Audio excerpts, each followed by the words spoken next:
Hello and welcome to another episode of Straight from the Heart, a podcast official to Heartland Black Chamber of Commerce. Today, me, your host, Kim Davis, will talk about AI.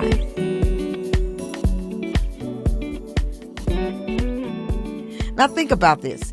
AI this, AI that. AI is all over the world and people are very afraid of it.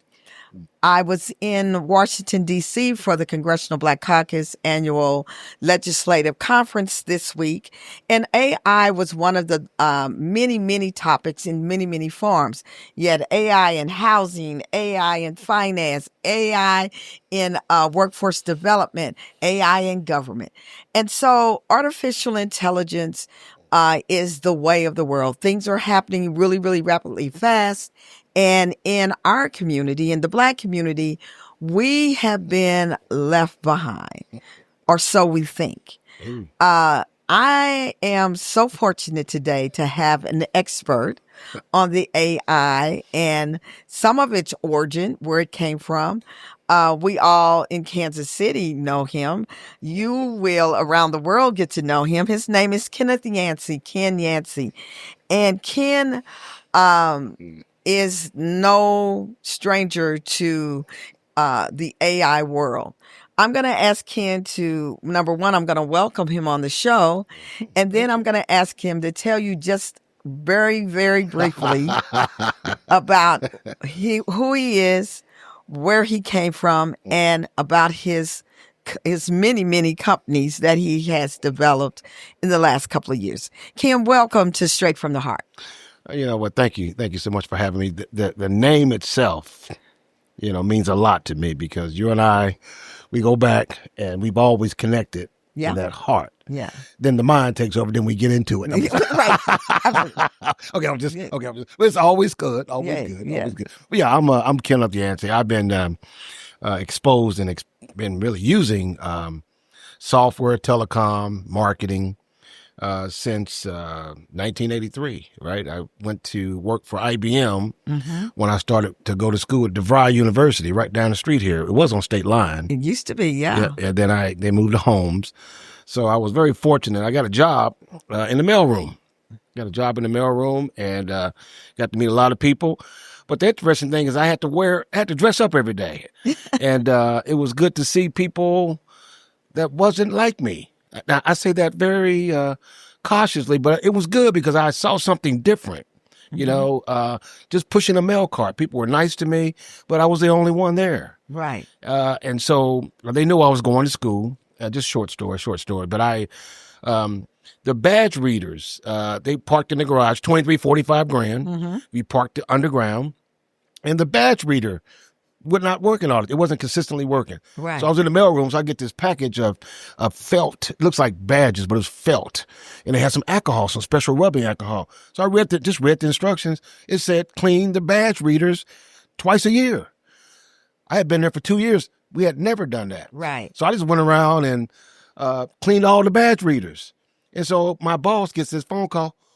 He's a genius. Who is this guy working in the mail? Get him out the mailroom. I'm thinking, okay, what did I do? I thought I was in trouble, of course. Right, I was the only one there. I said, well, he said, no, they know you're going to DeVry. We want to promote you. I said, promote me? Okay, where do you want me to go? Well, we're going to put you in the PC repair center. That was the short building of IBM. Right. And I get over there, and I'm almost done, but you got to hear this. I get over there, and I just start, everything just came natural. Yeah. They trained me on 79 different IBM products. Wow. And then this field engineer took a liking to me, and he looked like me. And he came and said, I want you to go to work with me tomorrow. I was like, what do you do? He said, I'm going to show you what I do. So I get in his Cadillac. Right. This guy was driving all over Carrollton, Missouri, working on banking mainframes. Wow. I was 19 years old, cracking open mainframes that ran banking systems. Yeah. And so, anyway, long story short, I ended up at Sprint. And that's where we got exposed to this neural networks. You guys are calling it AI, but in 1996, it I was introduced to neural networks. Neural, like the human brain. Okay, like the mind. Like the mind, yeah. Okay, like the neurologist. Yeah. Neural. Yeah. So it was called neural networks. Yeah. Okay. Yeah. So we were thinking about robotics and making robots human back. Okay. 1996. And Sprint had one client at the time that I knew about. It was a government, NASA. And so they stuck me in a lab with very, very smart people. I'm talking about MIT, PhDs, academia. Right. I said, okay. I said, so why do you all want me in here? Well, you have the actual field experience, because I was building networks back then. Right. Voice networks. You remember, I know you remember. Remember dial tone? Yeah. Okay, you remember? Okay, we made that up because we didn't want you to think the phone was dead. Right. That's why we made it. That was all. Yeah, and that's crazy too, because it's weird if you hear dial tone today. You don't hear it at all because you don't really need it. Right. Okay, so back then there was 3 networks. You had your voice network, which was a dial tone. You had the data network, which was the internet. You had a video network, right? 3 separate networks. The video was kept by itself because it was so strong. Right. Because like this thing here, you're going to do your podcast. You're going to be streaming audio and video together, which would cancel out the voice network. Okay. The phone calls. Yes. Which back then still is to a certain degree.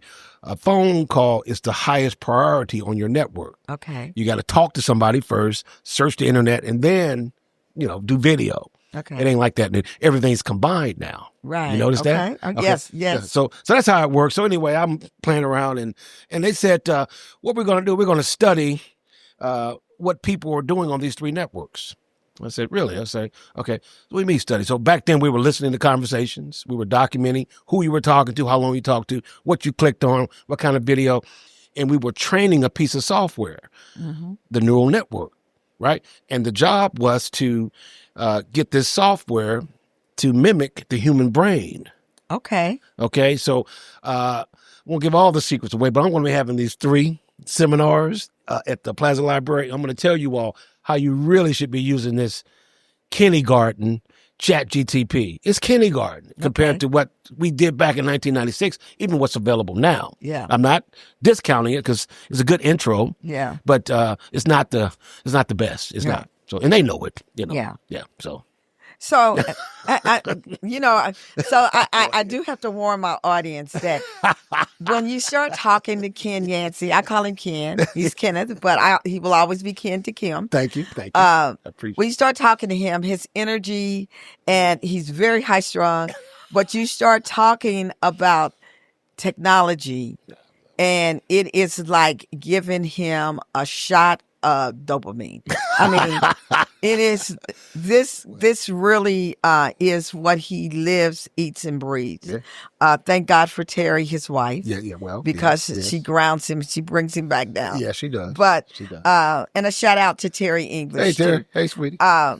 And I'm going to have her on the show soon, too. Yay. But right now, what's really, really important is this AI. And we know that access to technology and education can be a major, major barrier in the Black community. And I know that you've been very passionate about bringing the digital or bridging the digital divide in the Black community, specifically the 3rd District. Absolutely. But how can we, Heartland Black Chamber, in partnership with experts like yourself, ensure that small Black-owned businesses or small businesses, let's not, I think like that. I want to get away from it just being a silo, but we want to be able to do business all over the city, anywhere. And how do we get businesses to have equitable access to AI tools and the training needed for them to use them effectively? Excellent question. So with anything, to really take the full advantage of something, you have to do what we call a self-audit. We need to understand where you're at today in terms of your routines. Again, I know a lot of people are talking about AI taking over the world. I was never trained like that, Kim. I don't know where that came from. I think it's just a narrative thing to kind of keep certain people away from it. But it's here to automate your routine day to day. Now, everybody listening to me, especially this smart guy over here, he's pressing buttons. So every day we deal with email, phone calls, appointments, text messages. Think about how much time that takes away from your day. So to answer your question, the first thing is to small businesses, any size business, is to understand what are your day-to-day operations. Kim, you have an operations background, and it's pretty much a routine. Some things you have to do to keep it running. Some things you just do. Right. But that's where the AI comes in, is to understand, what do you do every day? And what can you allow, or let me say it this way, what can you train the AI to do? Right. Okay, because people, robots taking over the world, all this crazy, it has to be trained to do that. Yeah. So that's why we have to get involved with it. You're talking about red districting. You're talking about, the zip codes. Yeah. You know what they did, you talk this AI, I can do that based on what you search now. Yeah. What you tag, what you upload, And I'm going to veer off for my question real quick. Good. I'm glad you did it first. She did it first, folks. So, no, because I go back to, my husband and I started watching this program, and we watched all the episodes, and I understand it was canceled, but Extant, which was a show about the AI and building robots that look like humans. Yeah, Ethan. And that's right. We've been watching. You told me to watch it. I've been watching it. Yes, it's good. And thinking about, these are the things that people are most fearful of. But at the end of the day, it still went back to the control was in the hand of man. Exactly. It never became a control. The robots weren't what was in control. It was the aliens that that were the ones that were doing all the destroying. All the bad stuff. But again, I'm going to go back to my questions. It was a good movie. Thank you for recommending that, by the way. Oh, good. I'm glad. And I want to give a shout out to Halle Berry, because she played very well in that movie. She did but very anyway, well. Yeah. My second question is more about the practical application. Okay. For a small business owner, maybe a local restaurant or a hair salon, AI can be like this big, complex, and expensive thing. Nah. What are some specific, easy to implement, and affordable AI tools that small business owners can use right away? Okay. That will automate the task, improve efficiency, and ultimately help them grow and build generational wealth. Ooh. And I say this because the the two things that small businesses need, especially small minority businesses, is affordability and easy. Yes, because they don't have the staff, that tech staff and all that. Easy implementation. Yeah. And most of us, and I say us because I am, I'll call you in a minute. Hey, I don't understand how to do this. You'll say, I want you to do this. Okay, you have to walk me through that. Yeah. Okay. Technology is not my my skill set. But you get concepts fast, though. And that's important. Well, thank you. You do. You get concept. And I was like, whoa, she got that. Yeah. Like that. Thank you. Yeah. But again, I'm not afraid of it. Good. Good. And I've seen the effects of it. But I would love to be able, because, right now we have Strisphere. Sure. Which is our industry-specific program. Okay. And right now we're working with the contractors.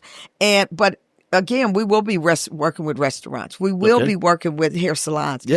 In building and scaling their business and teaching them the AI concept in affordability and easy. Yeah. Can you help us through that? Yeah. So with any business, especially small business, you want to get your arms around your operations. You want to make sure you maintain and you can manage your costs. AI, again, looking at what you do on a routine basis, automate that. Okay. Automate it. It's not to replace anybody in your office. It's going to free those folks up to grow your business. Because the second phase of the AI is your marketing. If you're not doing marketing, people don't know who you are and what you do. So again, now AI, we're able to listen to what people are posting. What do you mean? How are you listening? When you post something on any social media, we have software now. AI has machine learning that can convert that text into audio. Okay. So the AI is listening for keywords, and you can program it to listen for certain words to figure out who your customer is. So it's called setting up topics. You know that word topic? That's a very important word. Yeah. So I set up a topic on, I don't know, the latest hairstyle, whatever that is. I don't know what it is, but it's listening to all of these social media channels I'm talking about. And by the way, social media is generational, right? You got Facebook, right? Yeah. That's for our generation. Instagram, which is Facebook, TikTok, Snapchat, right? And all of them, Google Ads. So you're listening to all these social media channels about what people are talking about. Girl, I got this. You're hearing. So now you can float an ad to all those areas. Yeah. So that ad has and I think that's the part of social media that our small businesses don't get. No. Because even with my marketing team, shout out to Rapture Marketing, even with my marketing team, there are aspects of how to get it out into the social media platforms. And the cost effectiveness, a lot of times people just think all I have to do is post on Facebook and LinkedIn. And if it's not posted properly or if it's not targeted to the right audience, it's a waste of time. You'll get a lot of views, but they're usually just people scrolling past you. That's it. And they have not really listened to you. But if you are targeting the people, then you know who is really looking at you. Because if you're saying, let's go to hair, let's say boho braids. And the women are out here because that's popular. You see the boho braids everywhere. Then that's another audience, or that's the targeted audience. Women, Black women who are wearing boho braids. And what I'm saying essentially is you're using AI to pre-qualify your clients. They're interested, right? Then it goes down to price. So then you can use the AI to compare your costs to what the market is paying. Well, let me ask this question. So, because there's so many AI systems out there. There's ChatGPT, there's Ask GPT, there's somebody else's GPT. Gemini, there's Grok. There's Perplexity. All of them. There's so many different ones. The crazy thing is I've even had subscriptions to two or two, maybe three now. See? And so, and I know that, most of them pretty much will probably do the same thing. But I know that you have developed a platform. And before we end the show, we're going to talk about it a little bit, okay? I don't want to jump in it yet. My final question before we go back to that is a crucial issue. Algorithmic bias. The biases of the algorithms. We've seen examples of AI systems showing bias against Black people. In areas like facial recognition, loan applications, and hiring. How can we as a community ensure that the AI tools being developed and used are fair, unbiased, and actually work to benefit us rather than to perpetuate existing inequalities? How can the chamber advocate for the development of more ethical AI? I think the chamber can help by partnering with the foundation or other agencies to create a AI oversight committee. Or advisory committee. Yes, I would be on that committee. I'd be more than happy to do that. And what it is that just like with any piece of software, the software is either closed or it's open. Now, the ones that are closed, ChatGPT, that means you can't, it's already trained. So that's where, if you're going to have some biases, you should tell them to crack it open to make sure that it's not biased. And so we can crack it open by using a piece of software that I already built to evaluate different, what they're called is large language modules, LLMs. Right. Back in the old days, in 1996, we called them data sets. Okay. But now you guys are calling it, all you AI guys out there, you know what I'm talking about. So there's about 12 that are really solid right now. But what I look at is the open large language modules, the ones that are open, I can train. And I've trained two of them. One is called Carrie and one is called Pete. I met Carrie and Pete. Now, just a little short story now. I got to set them up. Now, Carrie is my grandmother. She's still here, right? Right. Went to heaven in 1988, but put a lot in me. She was the one that said, what are you doing renting? You either buy you some land or buy you a house. You don't rent. Yeah. I was 18 years old. Yeah. 21, I bought a house. Okay. So, and my dad, he could do anything. He was a minister. He's always say, nothing's too hard for God. Right. But then every now and he would say, nothing's too hard for me. Yeah. And so that's why you'll see the slogan of Pete. And so Pete is your dad and Carrie is your grandmother. And they both had the same birthday, April 17th. Wow. And as a kid growing up, but my grandmother, let me tell you about my grandmother real quick. So she was a quilt maker. So during the spring and the summer months, she would carry this trash bag around with her. And she would put little pieces of fabric. And as a kid, I'm thinking, grandmother, you look homeless almost. She said, no, I'll show you later on, baby. But I'm going to. Yeah. She had all these pieces.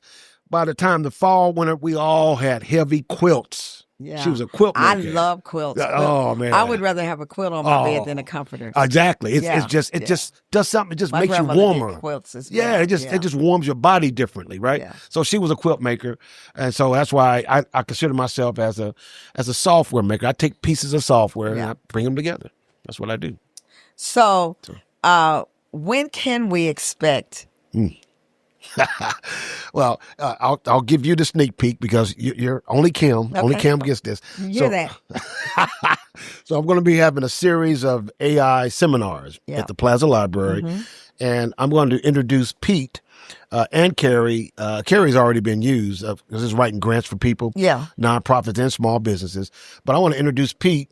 Now I'll have a couple friends use it before this, but I'm going to introduce Pete at the seminars. So it's going to happen sometime in October. Terry's working out the details with me. But Pete is it's a strong alternative to Google and ChatGTP. Okay. Now Google knows this, and hello Google, can you hear me? Can you hear me? Okay, because I'm going to tell on you. Google knows this. Okay, they're not going anywhere. But Google was built off of ads. So when you ask it something, it brought you back something you had to buy. Right. Or give you just a little bit, you had to keep digging till you end up buying something. Right. So how can Google really participate in this AI search engine when they have these paying customers? Because AI, you don't pay for your answers. You may pay a monthly fee, but ask ChatGPT a question. It doesn't recommend an ad. Right. It gives you what you want. Right. See, they're not in trouble, but they have to shift. Yeah. They have to shift because they have this Gemini. They got Gemini, but Gemini kind of redirects you back to these ads again. So just check it out. So check it out. It's funny. But you don't pay Google for their search either. No, you don't. But you pay for that. For example, get on Google and say, I want to write a business plan about a hair salon. Google will tell you all these different templates and books you can buy. So do that on ChatGPT. Okay. It's going to tell you how to do it. Yeah. See the difference? Yeah. Yeah. So that's what's happening right now. Okay. That's what's happening. And so now the only thing we're going to go after them. We're going to go after Google and ChatGPT. I'm going to go after them. See what happens. What else we got to do, right? You heard it here first. I know how they're built. I know what they're doing. And when he has to go on Washington to testify before, I have Kim. Kim gonna be there with me before Congress. Kim gonna be right there with me. I was just the host of the podcast. No, seriously. Again, it goes back to education. Yeah. And knowledge. No, knowledge, yes. Understanding that, we only fear the unknown. That's it. That's why so many people fear God, because God is unknown. And so we fear that God is not true but if he is true. He's real. And so we fear the unknown. Yeah, yeah. And let me clarify. AI is not God. No. Nobody's ever said that. So I don't want anyone saying on by no means on social media that they watched Straight from the Heart and they said that AI was God. No. Nowhere near. No. He creates everything though. He's a creator. He released it. Right. So you know what I mean? Where do you see AI in the next 20 years? Oh, wow. It's everywhere. It's already here. For example, you may notice I don't have any notes. I'm not taking any. Okay. But what's happening is these wearable AIs, right? Right. So these are my note takers. Right. And my business, Terry's Nonprofit, grew 123% when I stopped taking notes. Wow. Yeah. Okay. Start using this. Yeah. Right. When I go home, by the time I leave, it summarizes our whole discussion and gives me action items. So that's really interesting because I just ordered this little pendant that you could wear around your neck, and it will do like basically the same thing. All my conversations, all my meetings, because I just told my assistant today, I'm not taking more than 2 meetings a day. Oh, yes, because it's unproductive for me to have back-to-back meetings because I don't have a chance to sit down and summarize and follow up. And then people are expecting things back from me and I can't remember what I'm Okay, just keep it real. Keep it real. Yeah. So the ideal is for me to have something, and it's an AI. Well, you should have got mine, but I'll talk to you later on about that. Well, you should have told me about it. Well, I'm going to send it. I'm send that one back. Anyway, but no, we're going to be introducing that because I'm tying that into Pete. Okay. Right? So anything that's AI enabled can talk to different platforms. Yeah. Right? Yeah. So I'm having to talk to Pete. Pete is an AI agent. It's an LLM, but I have some what I call a relational database built into it. Okay, so all the tech guys out there. So at some point, AI still needs help when it talks about queries, database queries, right? So right now I'm using Python for that. So this is interesting to me too, because I'm thinking about how music has changed. Oh, yeah. You know, people are writing songs through AI. Yeah. People are creating hooks on AI. Music is being played through AI, pictures. So, and I know that because we're connected to bioscience and biotech. We are part of the BioHub, KC, with BioNexus. Oh, that's good. And the thing is, I'm thinking about biomedicine. Oh, yes. Oh, they are creating, the medicine is going to change. Surgeries are going to change. Invasiveness. This is all changing. And so one of the things that's really concerning to me when you start talking about biomedicine and bioscience, and the creation of microchips that they will be able to insert into the body that will go through the bloodstream and some, kill cancer and everything's in the blood. Reform or redevelop or even possibly go in and remove shrapnel and bullets or whatever. What's going to happen, to the medical profession, but just like everything else, what's going to happen to the communities that are not educated and basically rely on the government to ensure that they have equal and fair access? Well, this is a very simple answer to that question. Okay, so I used to work for Cisco Systems, as you know. We built, back between 1998 and 2003, 89% of the traffic on the internet went through Cisco's gear. You're right. Okay, but before that, there was a guy named Al Gore that said he created the super highway. I remember all that. He was talking about the internet. Yeah. Okay, but what happened to those small towns that didn't get an off-ramp or on-ramp to the interstate? Yeah. They're gone. They're gone. So that's the answer to your question. Wow. You're gone. Okay. Make sense? Yeah. Okay. So I don't know if it makes sense. We're about to come to the end of this episode. Okay. All right. Okay. I am so glad that we did this. I was happy when you gave me a call, and I think I called you though. You called me, I called you. Are you supposed to be somewhere? Yeah. Okay, but we won't bring it up. No, but I mean, when we first started talking about AI, and how to offer it to the membership, the Heartland Black Chamber membership, because I think it is important. They have to do it. And I think that our small businesses can have the opportunity. One of the things we have to do is figure out how do we make it affordable? Sure. And how do we make it easy? It is it goes back to one of the things that we're trying to create is Heartland is more than just a chamber. It is the village.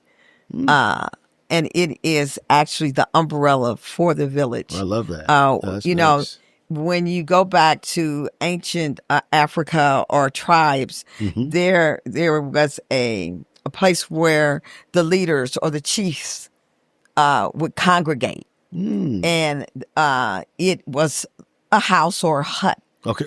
But it was the place that the leaders came together. Okay. And that's what I'm hoping that the chamber will become. Okay. Is that convener that convenes all the chiefs to come together to strategize. How do we make sure that our ecosystem is running smoothly? Because one person, one organization cannot run the entire ecosystem. And if we're all doing the same thing in the ecosystem, the other areas of the ecosystem are suffering. They're weakened. And so how do we bring that together? So my hope is that before I leave, which I do have a succession plan and it's looking good, that we have created that space and the next chief that comes in will continue to build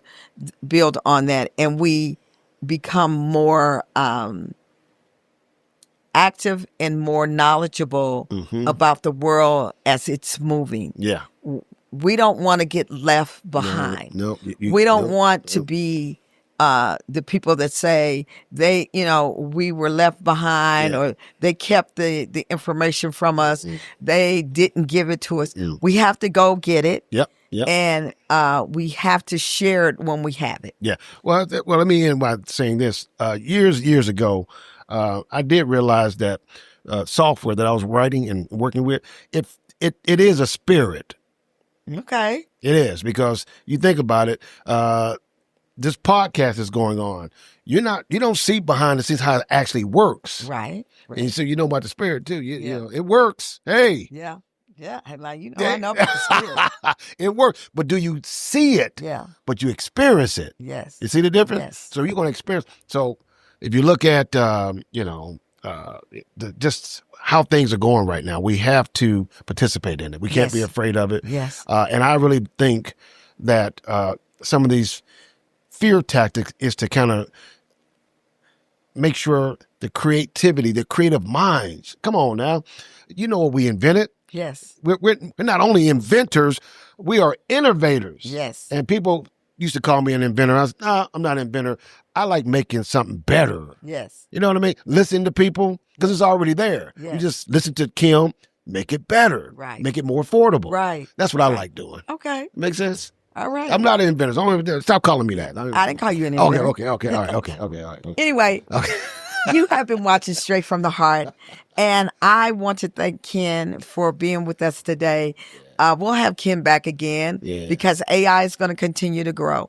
But again, it is our intentions to bring to our audience the education and the opportunities and things that are not readily put in our hands. And there is talent out here. Oh, boy. There are people that are working in spaces and getting the information. And we want to make sure that we're bringing that to you and giving you all the tools that you need to be able to be a part of mainstream. Again, I always go back to, we have to invest in ourselves. We cannot continue to wait on someone to give us something when we have everything we need to move forward. We have to be willing to share it, though. Yes. That's how we grow. And that's why I'm here. I can't end this podcast without recognizing and acknowledging my awesome, awesome, awesome production team, AGA Production. They are the best. They are great. If you look at the quality of this podcast, I feel like I'm in Hollywood. If you don't know about them, get to know them. Look them up. Go to their website and then look at some of their work. Again, I'll say that they have their independent film that's about to go live stream. It's called Ma Cherie. And so look for that soon. And then the Lifetime movie, Girl in the Garage, they were the production team behind that. And if you want to know something that most of you have probably already watched, look at some of the first episodes of Bel Air. Again, I want to thank you for tuning in. I hope that I'm giving you what you want, what you need, but I'm always going to be honest, upfront, raw, and straight from the heart. That's Kim. Thanks again for joining us, and I'll see you next time. All right. Thank you for having me. It's great.